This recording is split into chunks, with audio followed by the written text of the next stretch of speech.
Bonjour à tous. C'est une grande joie pour nous de voir à qui profite tout le travail qu'on fait au ministère. Alors, on est très heureux d'être là. On nous a demandé de présenter brièvement les différents services qui sont accessibles aux représentants du réseau et à tout le réseau scolaire.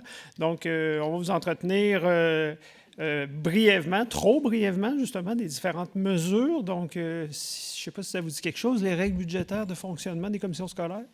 Alors, on va faire un survol de ça. Les toutes récentes aussi documentations qui sont accessibles au ministère.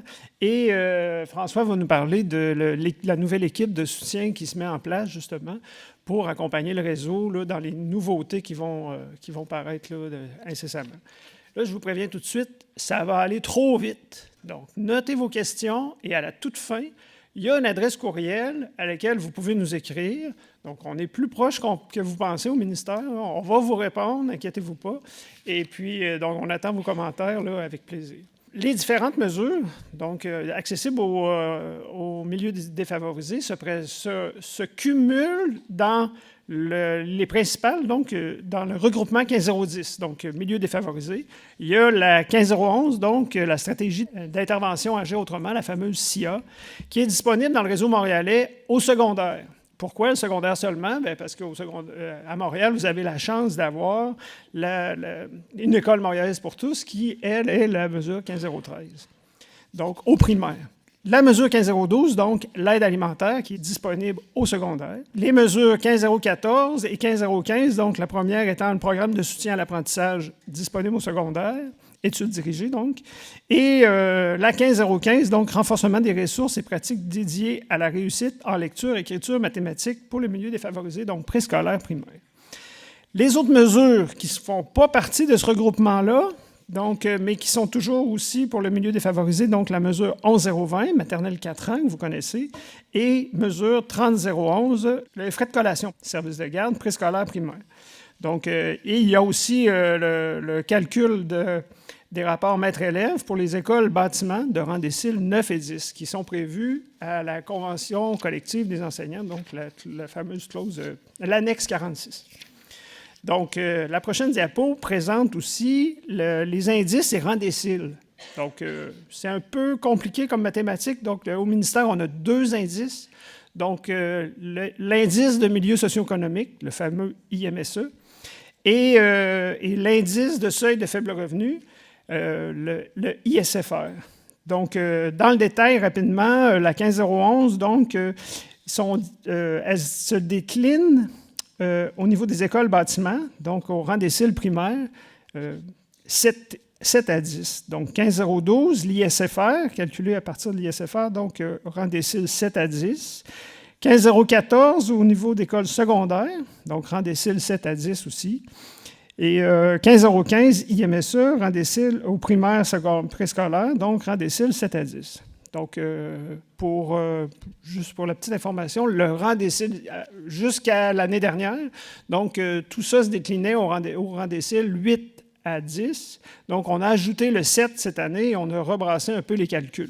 Les indices et rangs déciles, donc pour les mesures 11020, la prochaine diapo, la mesure 11020, donc maternelle 4 ans, elle a été étendue cette année au rang décile 6, 7, 8 et 9 et 10.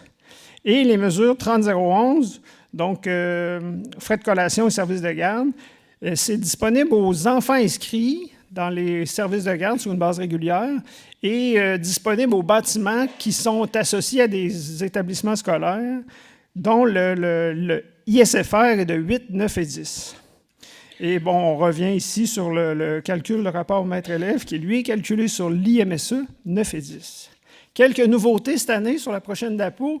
Donc, en 19-20, il y a un ajout des classes maternelles 4 ans, donc 11020, 250 classes. Il y a la nouvelle mesure des seuils minimales de services disponibles pour les écoles, donc la mesure 15025. Activités parascolaires au secondaire, donc la fameuse mesure 15028, donc la bonification des sorties scolaires en milieu culturel, donc 1586. Il y a le mentorat pour les nouveaux enseignants, 1553, et le soutien à l'ajout des classes spéciales, 15813. Maintenant, au niveau de la documentation, donc toute nouvelle, et là, c'est là que ça nous fait plaisir de vous l'annoncer aujourd'hui. Donc, le réseau s'est questionné beaucoup sur l'application des mesures 15.014, 15.015. Et là, on s'est posé la question comment faire pour soutenir le réseau, vu que finalement, aller jusqu'à cette année, on avait relativement peu de ressources humaines pour accompagner tout le monde. Donc, le ministère, en collaboration avec différentes directions, le réseau scolaire, on a décidé de produire 2 feuillets pour la mise en œuvre de ces mesures-là.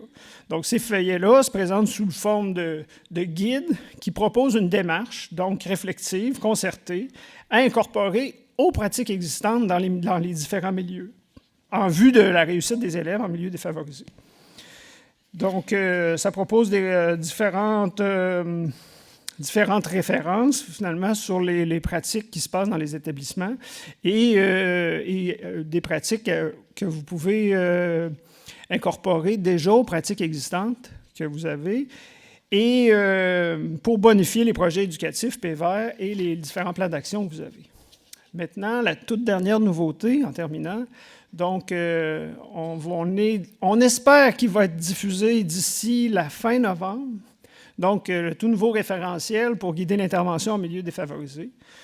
Donc, ça a été développé sur de nombreuses années en collaboration avec le réseau, évidemment, de nombreuses directions au ministère. On n'a pas oublié la formation générale des adultes, la formation professionnelle. Donc, tout ce beau monde-là a collaboré. Et puis, donc, on a produit ce référentiel-là, arrimé avec la recherche. Donc, il s'appuie sur 2 fondements. Croire en l'éducabilité de tous les élèves et croire aussi en notre capacité d'agir sur l'apprentissage de ces élèves. Donc, il se déploie dans 3 sections. Connaître la défavorisation et les différents enjeux, comprendre les différents déterminants de la persévérance scolaire et intervenir à partir des différents leviers qui peuvent soutenir justement notre travail en milieu défavorisé.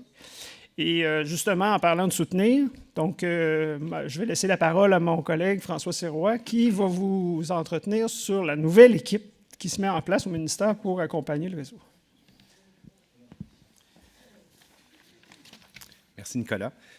Donc, effectivement, il y a une nouvelle équipe ministérielle qui a été mise sur place tout récemment, qui a le mandat de soutenir les commissions scolaires partout au Québec qui œuvrent en milieu, qui ont des écoles qui œuvrent en milieu défavorisé. Donc, on a plusieurs objectifs dans notre équipe, notamment de favoriser une compréhension partagée de c'est quoi intervenir en milieu défavorisé, puis d'apporter, qu'on soit de la Côte-Nord, qu'on soit en milieu urbain, à se partager notre vision de qu'est-ce qu'intervenir en contexte de milieu défavorisé, favoriser un réseautage national et régional. On veut aussi valoriser, renforcer, faire connaître les pratiques qui sont déjà sur le terrain, donc que les gens puissent avoir cette tribune-là pour se parler ensemble, travailler de façon synergique avec et pour les milieux scolaires, puis contribuer à mobiliser les partenaires autour du système scolaire pour favoriser la collaboration et la complémentarité des actions. Notre offre de service sera dévoilée cet automne aux commissions scolaires et elle se déploiera à 2 niveaux, donc des activités collectives au niveau provincial, puis une offre de soutien qui sera davantage régionale ou locale. Merci. Donc, l'offre provinciale aura comme premier objectif l'appropriation du référentiel dont Nicolas vient de nous parler. L'équipe prépare à cet effet là, une proposition de rencontres virtuelles, des webinaires, et tout ça sera communiqué prochainement et mis en œuvre à compter d'hiver. L'offre provinciale comprendra aussi l'animation de communautés de pratique.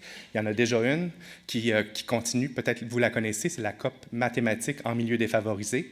Il y a des gens de l'École montréalaise, mais aussi des commissions scolaires, des conseillers pédagogiques en mathématiques, mais aussi IMD. C'est un point de convergence par rapport à ces deux préoccupations-là. Comment on fait pour soutenir les équipes dans la classe. Donc, cette année, on se soucie de transférabilité et d'accompagnement. Au sujet de l'offre de soutien régional, bien, chacun des membres de l'équipe contactera les commissions scolaires cet automne, celles qui nous interpelleront pour pouvoir amorcer un dialogue. À Montréal, la façon que ça va prendre forme, étant donné qu'il y a l'équipe de l'École montréalaise qui est déjà ici, bien... on va travailler ensemble. Donc,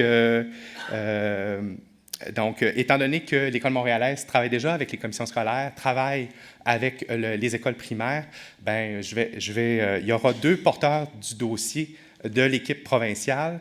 Au niveau des commissions scolaires anglophones, c'est M. Daryl Ness, qui vient de la commission scolaire New Frontiers, qui se joint à nous pour soutenir cette conversation-là. Il va d'ailleurs rencontrer là, les directions de services et d'établissement cet après-midi à Dean.